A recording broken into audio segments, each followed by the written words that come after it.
O2IS academy के history fact sheet series में आपका बहुत बहुत स्वागत है, जहां पे हम देखेंगे कुछ हिस्टोरिकल साइट्स या टॉपिक्स के ऊपर इंपॉर्टेंट फैक्ट्स जो कि एग्जाम पॉइंट ऑफ व्यू से काफ़ी इंपॉर्टेंट हो जाते हैं।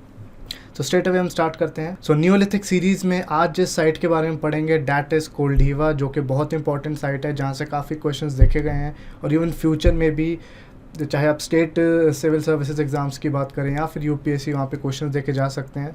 तो स्ट्रेट अवे हम स्टार्ट करते हैं इस चीज़ के बारे में। कोल्डीवा है वो कहाँ पे लोकेटेड है? It is in Prayagraj district of UP, जिसको हम इलाहाबाद भी कहते हैं। तो इस पोर्शन में लोकेटेड है, तो डैट मीन्स कि यूपी में ये साइट पड़ती है। इवन जैसे चिरांद की भी हमने बात की थी, वो बिहार में पड़ती है। तो ईस्टर्न यूपी में और बिहार वाली साइड में बहुत सारी साइट्स लोकेटेड हैं अपनी। ये सिर्फ 80 या 85 किलोमीटर दूर है प्रयागराज वाली साइट से, जो कि बहुत इंपॉर्टेंट एक साइट है।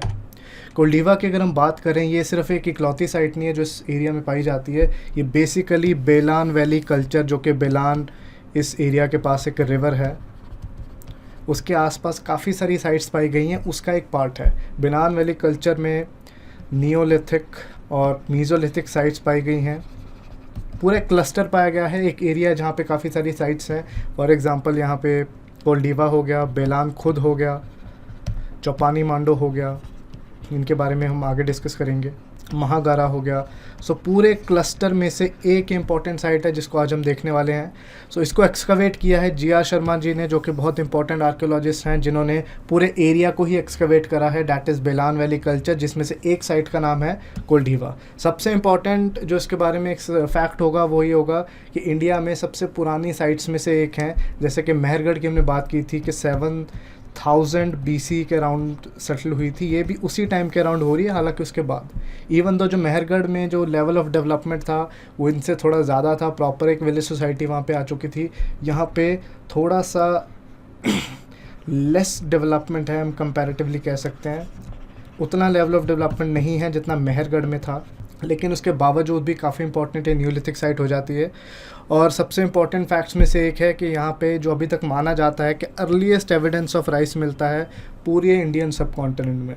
डैट मीन्स 7000 BC के आसपास, यानी आज से कितना पहले हो गया, 9000 ईयर्स पहले, क्योंकि हम BC की बात कर रहे हैं।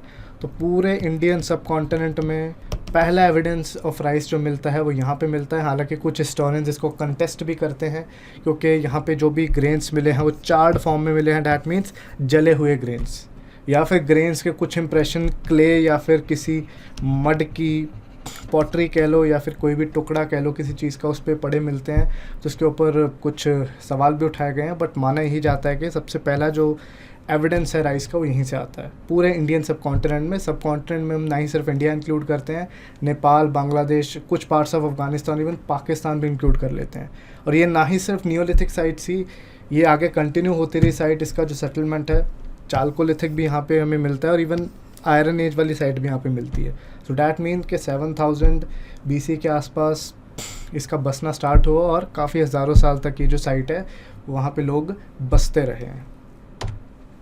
और जब हम चालकोलिथिक एज की बात करते हैं तो यहाँ पे बहुत इंपॉर्टेंट पॉटरी मिलती है, that is black and red ware, जो कि चालकोलिथिक एज की बहुत ही क्लासिकल पॉटरी है, जो मेजॉरिटी इंडिया के नॉर्थ इंडिया में जो आपके चालकोलिथिक साइट्स हैं वहाँ पे पाई गई हैं। हालांकि चालकोलिथिक साइट्स की हम अलग से बात करेंगे, बट सिंस इस साइड में थोड़ा चालकोलिथिक वाला मटेरियल भी पाया गया तो इसकी भी हम बात करते हैं। ये जो ब्लैक एंड रेड वेयर है बड़ा ही स्पेशल टाइप का एक वेयर होता है, कुछ इस टाइप का, जैसे आप देख सकते हैं कि इसको पकाने के लिए हम ये जो पूरा वेसल है, पूरा बर्तन है, इसको उल्टा कर देते हैं, और फिर जो हीट वाला ज़्यादा पोर्शन होता है वो अपने बीच वाले पोर्शन को मिलता है, इसलिए ज़्यादा हीट मिलने की वजह से ज़्यादा डार्क हो जाता है, इट इज़ मोर डार्क। और इवन जब उल्टा करते हैं बर्तन पकाने के लिए, वो पॉटर व्हील पे जब हम रखते हैं तो उसके कोने जो हैं इवन ऊपर से और नीचे से ये भी ज़्यादा डार्कर हो जाते हैं, जो पेरीफेरी जिसको हम बोल सकते हैं। सो डैट मीन्स के ब्लैक एंड रेड वेयर जो है वो इस यूनिक टेक्निक से उसको पकाया जाता था, और मेजॉरिटी चालकोलिथिक साइट्स में ये अवेलेबल हैं। उसके साथ साथ यहाँ पे जब चालकोलिथिक एज आई तो कॉपर की बहुत सारा सामान यहाँ पे मिला, कॉपर एक्स, एरो हेड्स, जिससे हंटिंग वगैरह करते होंगे लोग। माइक्रोलिथ्स डिफरेंट टाइप के फाउंड हुए हैं जो कि चालकोलिथिक एज में भी मिले हैं। इवन तो माइक्रोलिथ्स हम मीज़ोलिथिक एज के साथ जोड़ते हैं, लेकिन इवन चालकोलिथिक एज में भी डिफरेंट साइजेस के छोटे छोटे स्टोन्स मिलते हैं, जो कि अगेन हंटिंग के काम आते हैं। आयरन आइटम्स भी आप यहाँ पे मिली हैं, जो कि हमने बात की थी कि आयरन एज जो है वो भी इस साइट में कहीं ना कहीं आई थी आफ्टर चालकोलिथिक के, जिसकी भी जैसे हम बात कर चुके हैं। अब अगर हम घर की बात करें तो हड़प्पन एज से पहले बर्nt ब्रिक्स का जो कॉन्सेप्ट है कि ईंटों को जला के घर बनाना, वो नहीं था। सो डैट मीन्स जो घर होंगे वो कच्चे होंगे, मड से बने होंगे, घास फूस से बने होंगे, जिसकी जो छतें होंगी वो कैसी होंगी, थैच्ड रूफ से बनी होंगी। दैट मीन्स कि घास फूस लगाया, थोड़े बांस की लकड़ियाँ ऊपर से आपने कहना कि उनको प्लेस किया और अपनी छत बना ली। बैम्बू के पोल्स आप लगाओगे जिससे धरती में होल्स भी हो जाएंगे। उन्हीं होल्स से ये भी पता लगता है कि कहीं ना कहीं यहाँ पे कच्चे घर बने हुए थे। सो यहाँ पे कच्चा जो घर होते हैं, कच्चा हाउसेस, इसमें लोग रहते थे। और यहाँ इसके आसपास ही साइट्स हैं, वहाँ पे डोमेस्टिकेशन के भी एविडेंस हमें मिलते हैं, महागारा जैसी साइट्स में। सो डैट मीन्स कि इसके आसपास वाली साइट्स हैं वो भी कहीं ना कहीं से जुड़ी हुई हैं, क्योंकि बेलान वैली कल्चर जो पूरे का पूरा कल्चर है, उसी कल्चर में ये सारी साइट्स मिल रही हैं, तो बिल्कुल एक दूसरे से लिंक भी होंगी। सो ये कुछ इंपॉर्टेंट फैक्ट्स है कोल्डिवा के बारे में। जबकि हम इसकी कुछ इंपॉर्टेंट चीज़ों की बात करते हैं, बहुत ज़्यादा इसमें मटेरियल हमें नहीं मिलता है। राइस वाला पॉइंट हम यहाँ पे याद कर सकते हैं। चालकोलिथिक, नियोलिथिक, आयरन एज यहाँ पे इवन कंटिन्यू रहा, उस चीज़ की हम बात कर सकते हैं। फाउंडर की हम बात कर सकते हैं, and black and red ware, और कुछ चालकोलिथिक एज की जो हमने बात की उस चीज़ की हम बात कर सकते हैं।